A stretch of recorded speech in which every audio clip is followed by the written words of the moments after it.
So I told to you previously that I'll discuss about this Nirantar report on the child marriages, that is early marriages in India. So let us see the statistics related to the child marriages.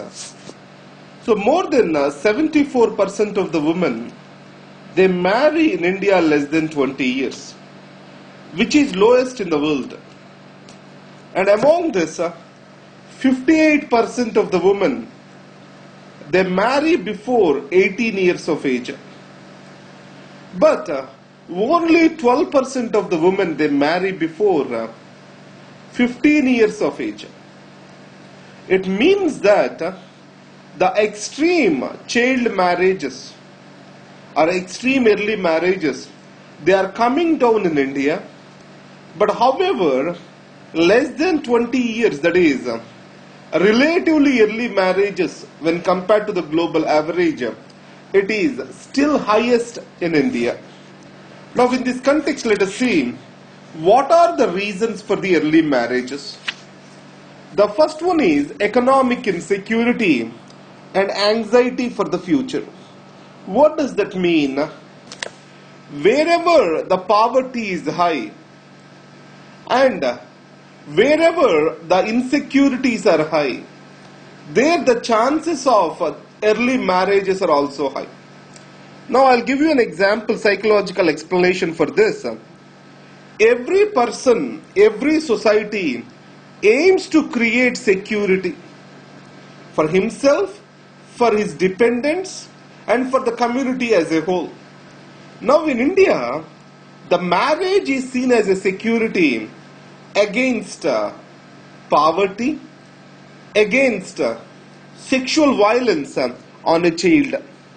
So especially if you see in a migrant population, the early marriages are very high. So for the economic security, when they are moving from one place to other place, then they want to get their daughter married and provide her a stable life before they get migrate to some other place for work. Similarly, wherever they are, places are frequently prone for droughts. In those areas, the marriages, early marriages are high. And the second is the rigid gender roles and control of sexuality. Now let us read this with the factor of honor and control. The society has defined certain roles to the gender, and also it controls the sexual behavior of the woman. In this case, the pregnancy outside the marriage, sexuality of the girl are seen as the wiping of the honor of the family. So early marriages are a way to reduce this particular depreciation or loss of the honor of the family. If you can recollect, one of the reasons why these honor killings are happening in the country, that is related to two factors. One is the loss of, especially in the Haryana and Punjab, the sex ratio, weak sex ratio, it is making the people to be too protective about their particular woman. And the second thing is, the honor killings, they are trying to control the sexuality of women so that they confine towards the role which they are being given in the community. And the next is the changing economy and increased poverty in the rural areas. Especially with regard to the globalization era, the opportunities for the urban areas are increasing. So the rural to urban migration is also increasing. It means along with in this urban migration there is a pattern.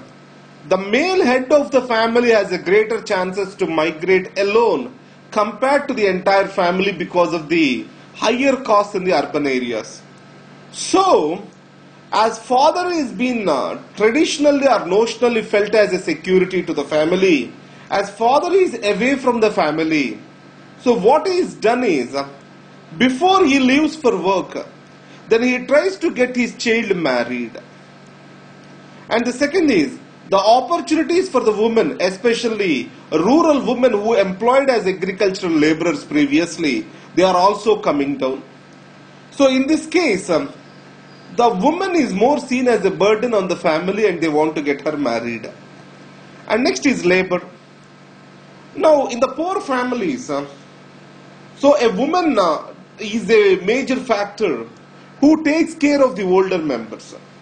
If an older member is to be driven away from the agricultural work, they need a replacement.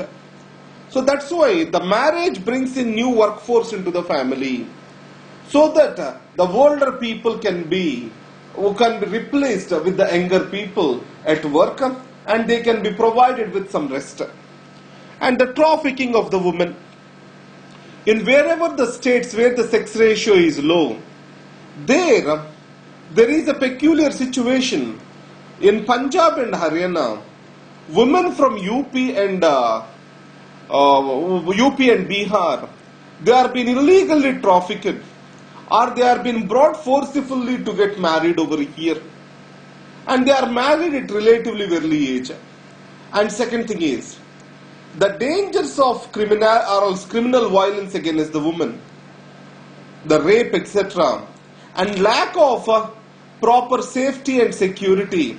All this makes the parents to go ahead with the child marriage.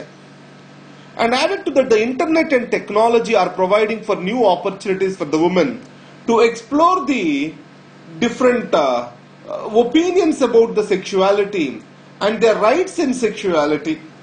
So this makes the established institutions of the marriage more and more insecure.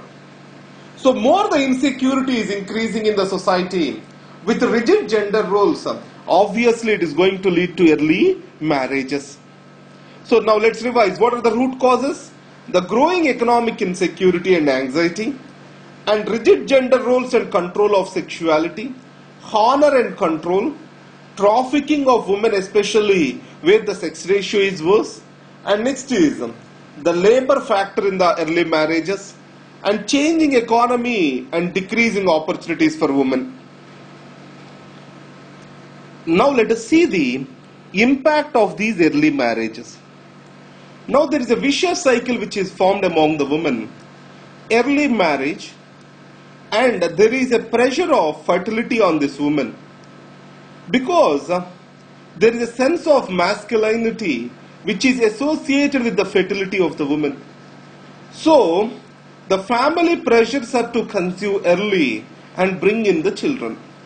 So early marriage is also associated with early fertility and increased fertility, because the sense of masculinity is associated with the fertility.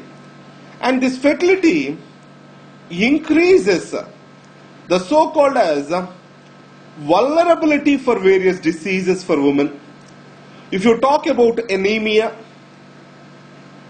if you talk about underweight, and all the diseases related to pregnancy and blood loss, they are associated with this. And the malnourishment among this woman increases. And next is this vulnerability brings in are susceptible to so-called major other diseases into the future.